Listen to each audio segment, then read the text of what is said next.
எம்ஜிஆர் அவர்கள் தமிழகத்தின் முதல்வர் என்றாலும் கூட சில விஷயங்களில் அரசு துறை அல்லது சட்ட ரீதியாக நடவடிக்கை எடுக்காமல் தனிப்பட்ட முறையில் தானே தலையிட்டு பிரச்சனைகளை தீர்த்து வைப்பார். அதிலும் கூட எம்ஜிஆர் அவர்களின் மனிதாபிமானமே மேலோங்கி இருக்கும். மதுரை மீனாட்சி அம்மன் கோவிலில் திருப்பாவை திருவெம்பாவை சொல்லிக் கொடுக்கவும் ஆன்மீக பிரசங்கம் செய்யவும் ஒரு பெண்மணி நியமிக்கப்பட்டிருந்தார்.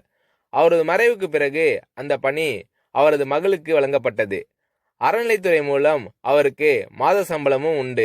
அந்த பெண்மணி அவரது தாயாரை போல் இல்லாமல் சரியாக பணிக்கு வருவதில்லை என்றும் பயிற்சியில் சேருவோருக்கு முறையாக சொல்லிக் கொடுப்பதில்லை என்றும் புகார்கள் முதல்வராக இருந்த எம்ஜிஆர் அவர்களின் கவனத்துக்கு வந்தது. மதுரைக்கு எம்ஜிஆர் அவர்கள் சுற்றுப்பயணம் சென்றிருந்த நேரத்தில் ஒரு நாள் நிகழ்ச்சிகளை முடித்துக்கொண்டு இரவு 9 மணிக்கு மேல் உதவியாளர்களிடம் மீனாட்சி அம்மன் கோயிலுக்கு போக வேண்டும், அங்கு ஒரு வேலை இருக்கிறது, இப்போது கூட்டம் குறைவாக இருக்கும், பக்தர்களுக்கு இடைஞ்சல் இருக்காது என்று சொன்னார் எம்ஜிஆர் அவர்கள்.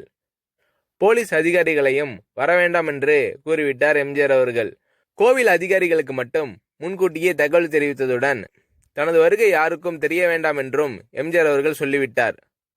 தரிசனம் முடிந்து பிரசாதம் கொண்டு வந்த அர்ச்சகர்களுக்கு பணம் கொடுத்துவிட்டு கோவிலை சுற்றி பார்த்தார் எம்ஜிஆர் அவர்கள். நிர்வாகம் குறித்து அதிகாரிகளுடன் ஆலோசித்தார். கோவில் யானையை தட்டி கொடுத்து அதன் பராமரிப்பு, அளிக்கப்படும் உணவு வகைகள் குறித்து எம்ஜிஆர் அவர்கள் கேட்டறிந்தார்.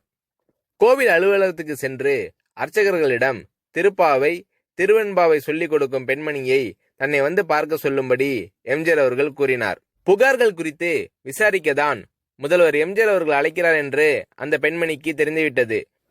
பயத்தில் கோவில் அலுவலகத்துக்கு அழுது கொண்டே வந்தார் அந்த பெண்மணி.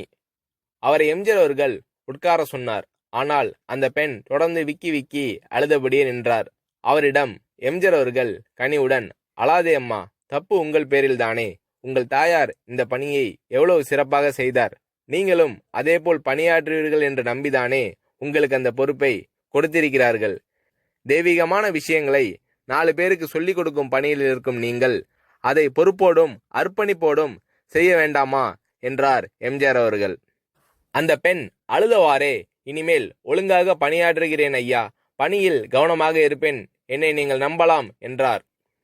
உங்களை நம்புகிறேன், கவனமாக பணியாற்றுங்கள், நான் அழைத்ததும் வந்ததற்கு நன்றி, நீங்கள் போகலாம் என்றார் எம்ஜிஆர் அவர்கள்.